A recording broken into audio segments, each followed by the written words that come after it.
we will start a journey from the best part of Portugal, the Algarve region, the most well-known and southernmost city of Faro, and this will be our home base. Ladies and gentlemen, we just have touched down. I'd like to welcome everyone to Faro. Our journey has just begun.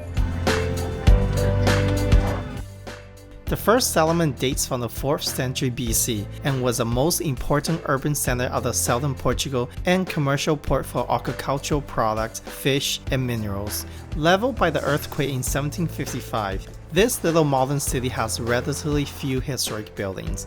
Faro has become the capital of Algarve since 1756. Today is the most popular destination for sun seekers from Northern Europe, offering year-round sunshine, picturesque beaches, fresh seafood, and a laid-back atmosphere. With a population of 61,000, that's a lot of friends, especially the hot babes waiting for us to meet. So let's get going. Alright everyone, we have just got off the plane, and once again, welcome to Tokyo. I'm sorry, just joking. Welcome to Faro. Alright, we are heading up, boarding up, heading out to immigration right now. Good news, if you are coming from the European Union or a developed country, most likely you'll be welcome without any visas. No bribes required. Alright, so the good news is if you have American, Canadian, Australian, Japanese, or EU, you can use electronic express immigrations.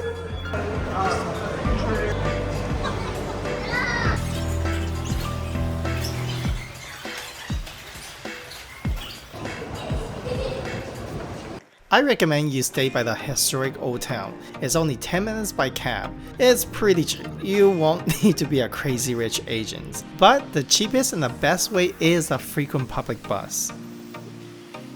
Alright, so let's get our tickets to go to Faro. First of all, you can just pay on board. So let's get my tickets and let's head off. Looks like this is my bus. Number 16. As you can tap there.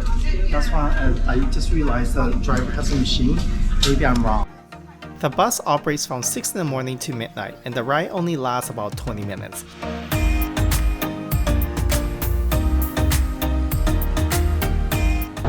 The bus 16 actually takes you pretty much through the whole town, and you can get out pretty much anywhere. You only need one day to visit most of its attractions in town. Getting around is a breeze. Faro's actually a very easy place to explore on foot. You can get basically on one side of the city to the other side in 15 minutes. There's also like scooters all over the place. They built per minute, as well as bike shares. If you want, you can get one of these tour trains. Basically take you around to different attraction sites. Oh, come on guys, let's not be lazy and just do it on foot and enjoy the sight and sound of Faro.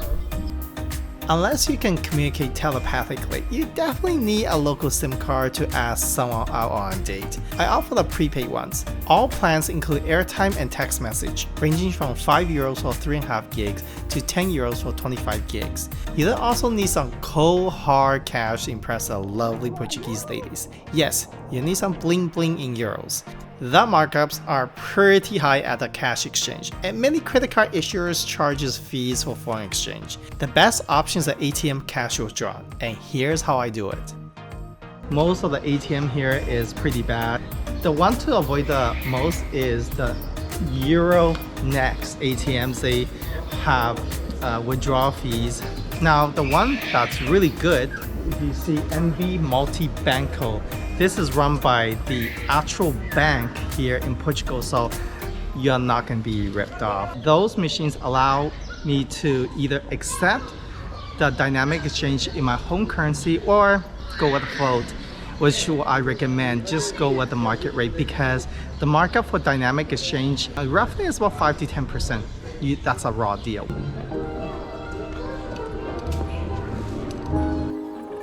To show off how brilliant I am, I'm going to showcase all the cool places with the most efficient order. Let's begin our journey from Faro's downtown. The San Antonio street serves as a main entrance to the city center. This pedestrian street is one of the oldest in Faro and serves as a bustling hub of economic activities from shopping to fine dining. After sunset, it transforms into a vibrant nightlife. Of course, don't be alarmed if you'll be paying for the tourist price here. Since I'm on the budget, let's move on and check out something that is free by going back in time.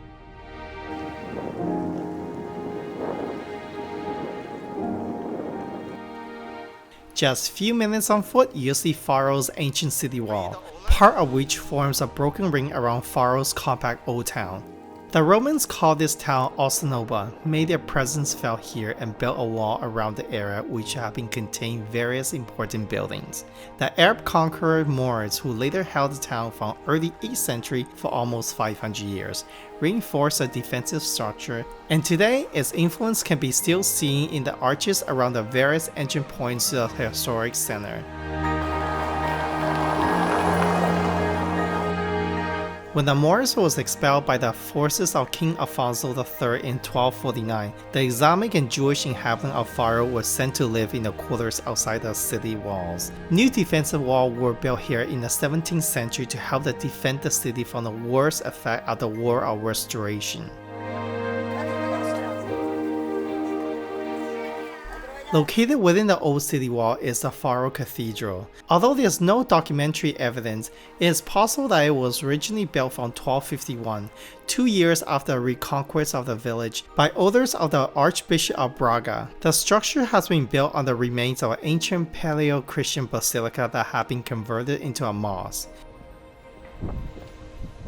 Now there is a small entrance fee to get into the cathedral, so if you have time, go and check out, because I heard a lot of great things about this particular magnificent. Actually, all the churches here is really nice, but I do have other plans, so let's go and have a look.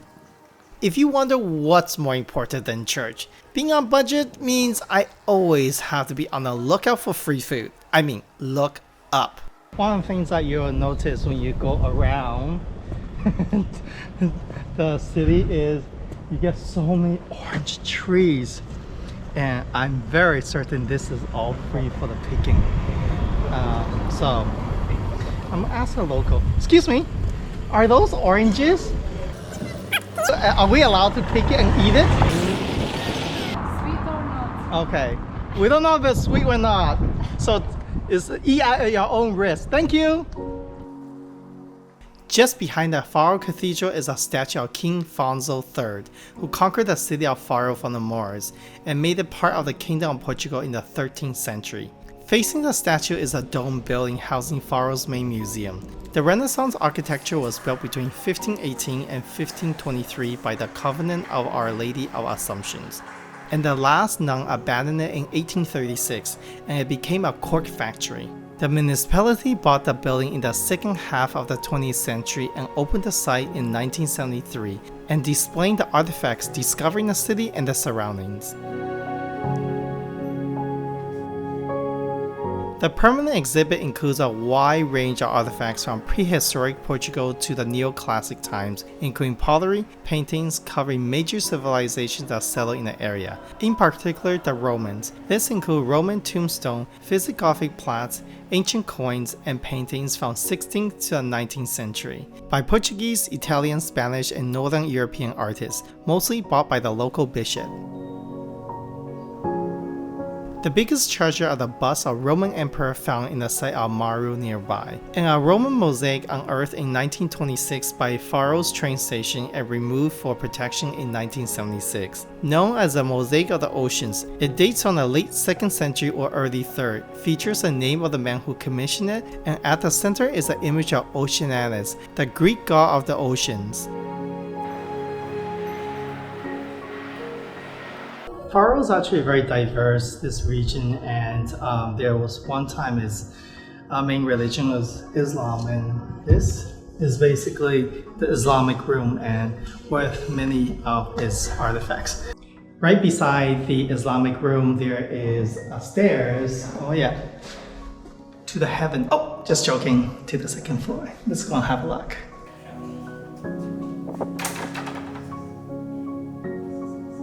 The upper floor of the cloister has a lovely view of the garden below. There's also a gallery dedicated to art of Carlos Felipe Parfilio, a local painter who captures the local legend in his striking oil paintings. However, the museum also holds temporary exhibition of modern art by noted Portuguese and foreign artists.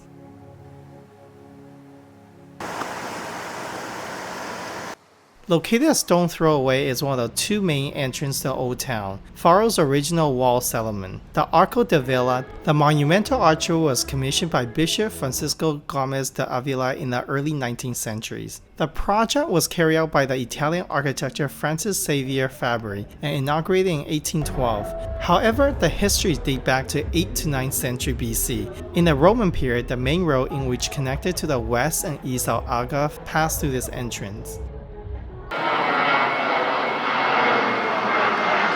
Just 2 minutes on foot will get you to Faro Marina.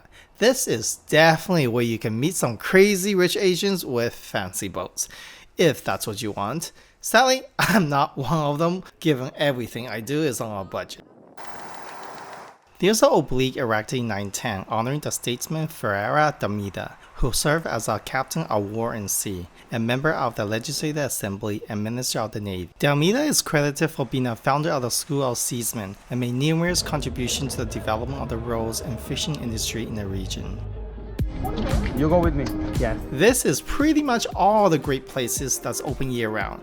It's pretty much only takes a half a day. I'm going to make the most of today by heading back to the marina and catch a ride with these long-lost brothers from my tour sponsor, Algarve Beauties.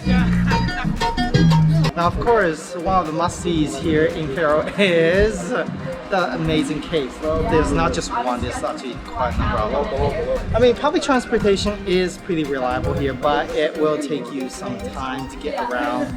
So if you want to make the most of it, one of the ways is take a tour, especially if you're in the time crunch. They are not too expensive. They are like, range from 25 to 50. Some of them by boat, some of them by bus.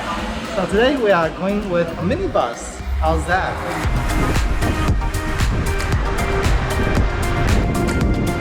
The morning tour starts at 10 a.m. and afternoon starts at 3 p.m. Both tours last 5 hours round trip.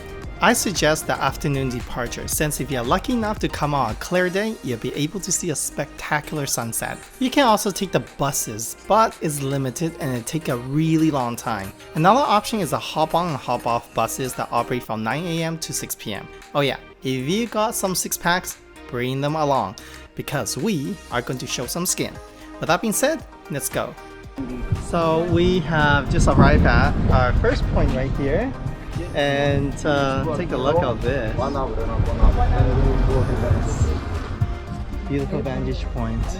Now obviously the most famous is the Benagil Cave, right? But there's a lot of other beautiful caves like this one right here. It's a natural landmark created by the sea, wind, and the sun in the limestone cliff. Erosion has created rock pools, caves, and windows and balconies over the sea. It resembles a lunar landscape and is one of the main natural monuments of Algarve.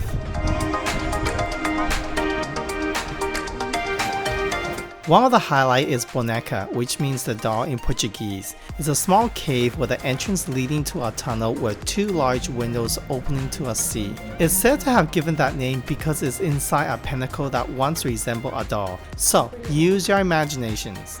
It's pretty spectacular looking out in the Atlantic Ocean here. But I'm gonna make some room for everyone else.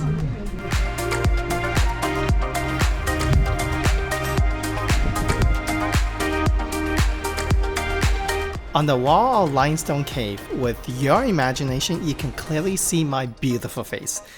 Actually, I'm not so ancient yet.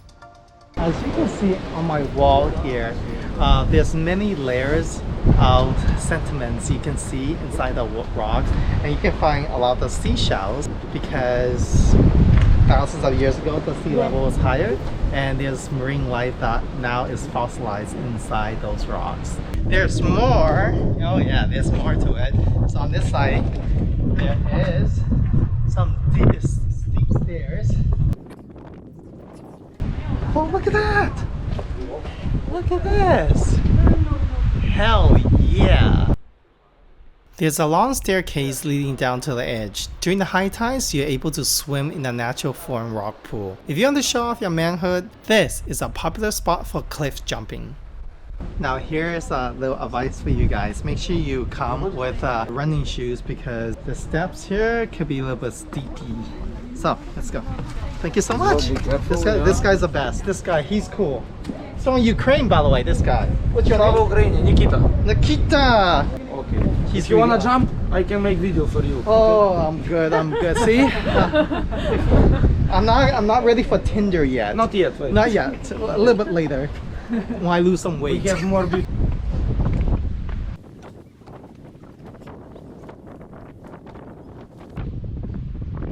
For those of you who knows me, probably know I'm not like a photo person, but this looks so tempting.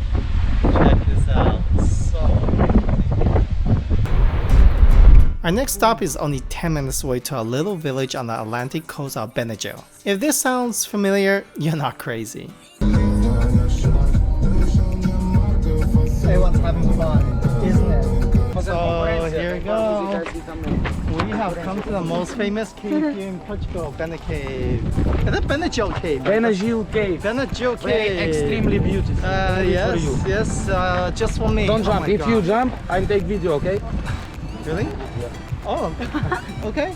Well, maybe we do that. We'll see. Ladies and gentlemen, welcome to Benagil Cave right here.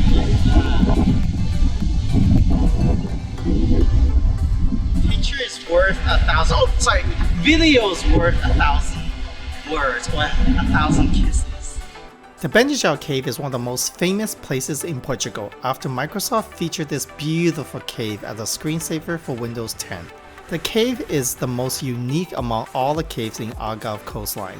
It is the only one that has been eroded both from the side and from the top. This unique natural process has resulted in an opening in the ceiling that allows the sunlight to brighten up the grotto and the beach that it hides. To visit inside the grotto and the beach within, you either need to rent a kayak from Benagil Beach. Once again, if you are up for showing off your manhood, you can swim across the 200 meters. But I strongly do not recommend it unless you know the location and the tides really well, and you are a confident and strong swimmer.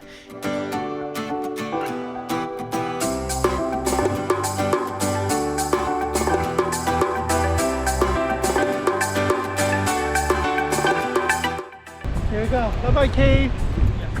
That's it. See you next time. So we are heading back to our car. What's the agenda? Who knows? Sadly, this marks the end of our tour. Just joking. I'm completely forgot that I need to show off my 6-packs, especially to this hot French babe. I mean, 1-pack. There's no better place to do it than one of the most famous beach in Algarve, the Marina Beach. Here's our advice. Bring your bathing suit because we also going to head off to a beach. Or else, am I allowed to go naked by any chance? Yes. Oh, yeah. Swimming. I show you the secret cave there to 1 second. Oh. It's take you for secret beach. Okay, so he's going to show me some secrets. So make sure you bring your bathing Deep suit. secret more. Deep secret? Oh my god, I think I have to tip him a little bit more. I'm just contemplating right now. Should I get somewhat naked and jump into the beach here? It's good. Oh man, to be or not to be question right here. Feeling is I will go into the water, but just keep in mind, just be warned, I don't have a 6-pack. I do have a 1-pack though. So don't you laugh. I will haunt you on Facebook. Boys and girls, I think we are going down to this beach. Praia da Navina translates into Navy Beach, an iconic beach near the Nagoya. It is known as one of the most beautiful beaches in the world and featured in both CNN and Lonely Planet. This golden sand beach is nested at the base of towering limestone cliff. Its formation is result from erosion by rainwater and winter storms over the course of millions of years. The most notable formation includes a double sea arch Arcos Natural, which lies west side of the beach, one of the most photographed natural features in Algarve. The seawaters in Marina Beach is incredibly clear and makes it ideal for swimming and snorkeling. In the summertime, it's supervised by lifeguard along with all the amenities are open, including the cafes and kayak rentals, but only accept cash. If you are coming in the winter, you got to bring your own beer. I came in January, which means getting undressed a little bit more difficult. The changing room is closed, but that means I have to do something somewhere. And guess what we got? The secret room to take you for another secret beach. Ooh, right here. Don't show nobody, okay? It's between us, okay? Don't show nobody, okay? Be kind. If you do, you have to pay this guy. He's not cheap. 91110. This little tunnel leads to the tiny hidden Praia do Braco, the hose beach. This beach is tiny, literally enough for only 5 towers to lay down here. So, if you want a little piece of the precious real estate in the summer, come early. Oh yes, although it's surrounded by cliffs, the sun can be very strong. So, if you don't want to end up being roasted like barbecue chicken, it's a good idea to bring some sunblocks. Alright, so as you can see, I man up. I don't have a 6-pack, I do have a 1-pack. The last one's done. I'm gonna go right in.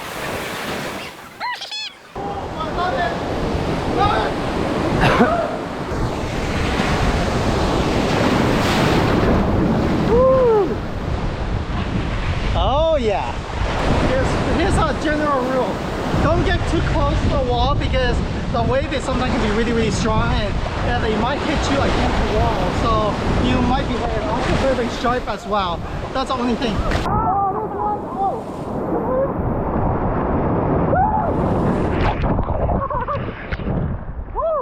Okay, I think I'm done for the day, but you know what?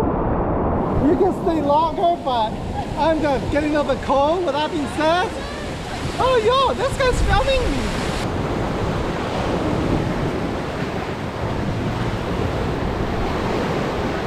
Thank you.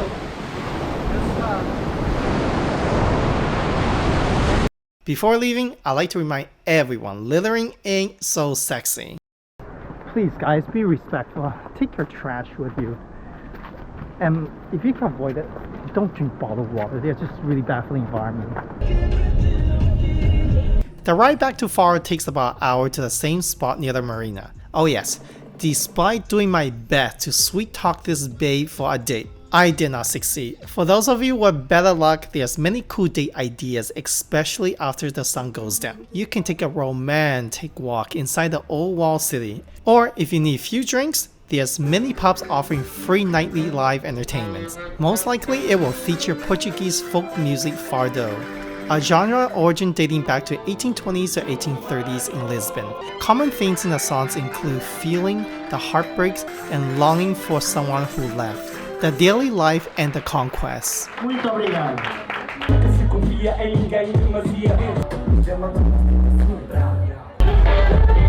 But tonight, I'm going to end it on a happy high note by joining the entire town at the New Year's Eve party. This annual celebration taking place on the Marina and spread over to Emmanuel Bivar Garden, featuring musical performance by the local artists. However, the highlight of the night is obvious, the 20 minutes of spectacular fireworks. This is also a good time for me to send you some well wishes. I'd like to wish every single one of you Happy New Year.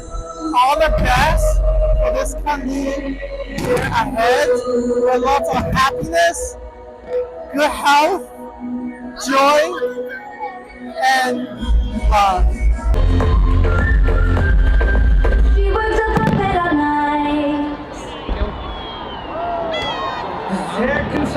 Wow, that was truly really awesome fireworks.